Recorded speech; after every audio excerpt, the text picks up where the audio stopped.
काले कवे ने अपनी दुकान अच्छे से सजा रखी थी क्योंकि जंगल में होली चल रही थी। उसने हरा, लाल, नीला, पीला, सुर्खी और ढेर सारे रंग थाल में सजा कर रखे हुए थे और कालू कवा और उसकी पत्नी गौरी कवि बैठी ग्राहकों का इंतजार कर रहे थे।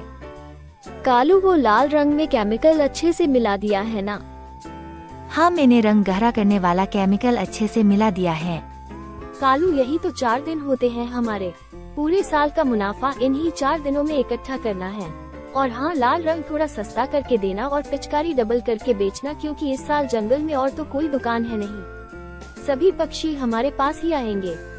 गौरी बहन, मुझे 50 रुपए में जितने भी रंग आएंगे सब थोड़े थोड़े दे दे। कालू, इसे वो लाल रंग ही बेचते हैं। कबूतर जी, दाम ज्यादा है हमारे पास सब रंगों के, ये जो लाल रंग है वो ही थोड़ा सस्ता है, वो ही ले जाओ। 50 रुपए में तो यही मिल सकता है। चलो वो ही दे दो, और एक पिचकारी भी। वो कितने में मिलेगी? वो भी 50 रुपए में ही मिलेगी।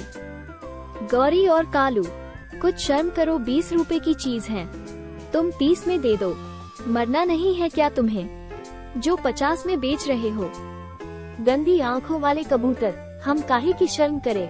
मालिक है दुकान के, चलो भागो यहाँ से, हमें तुम्हें बेचना ही नहीं है रंग और पिचकारी।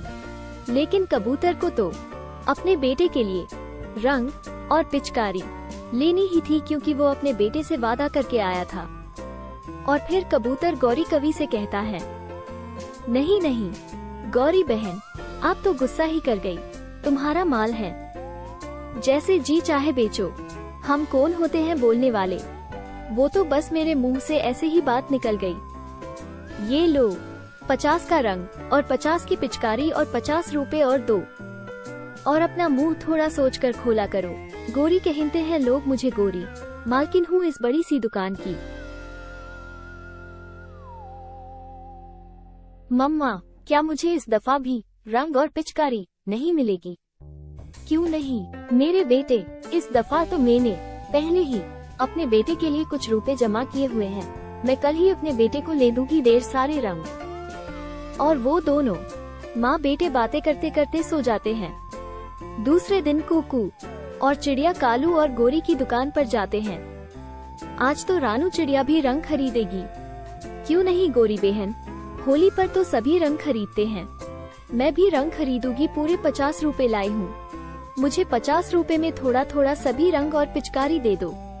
इतने में फिर कबूतर आ जाता है और तोता को भी साथ लाता है, और कबूतर गौरी और कालू से बोलता है, गौरी और कालू, तुम दोनों ने रंग में क्या मिला रखा है? तुम्हारे रंग से सभी बच्चों के पंख सूज गए हैं। तुमने पक्का को केमिकल मिलाया है जिससे सभी बच्चों को नुकसान हुआ है। अब देखना तुम दोनों, मैं सभी पक्षियों को बोल दूंगा कि तुमसे कोई भी रंग ना खरीदे। इस बार मैंने भी दुकान की है, रंगों वाली तो सभी मुझे से ही खरीदेंगे। और फिर सभी पक्षी तोता की दुकान से रंग ले जाते हैं। और फिर गौरी कवि कालू से बोलती है, कालू, हमारा सारे खेल पर तोता ने पानी फेर दिया और अब हमारी दुकान पर कोई नहीं आ रहा। इस तोते का तो कुछ करना पड़ेगा। आज ही देखना मैं क्या करता हूँ। बस रात होने दो, इस तोते की दुकान को ही जलाकर राख कर दूंगा। इसे भी पता चले हमसे पंगा लेने का नतीजा क्या होता है। और फिर रात हो जाती है तो सभी पक्षी अपने घर चले जाते हैं और तोता भी अपनी दुकान बंद करके चला जाता है। तभी गौरी और कालू रात तोता की दुकान में आग लगा देते हैं। इतने में पटाखे बजने लगते, क्योंकि तोता ने दिवाली के बचे हुए पटाखे भी रखे हुए थे। पटाखों की वजह से उन दोनों को भागने का टाइम ही नहीं मिलता और वो दोनों वही जलकर मर जाते हैं। इस कहानी से हमें ये शिक्षा मिलती है कि दूसरों का अच्छा सोचो तो हमेशा अच्छा ही होगा।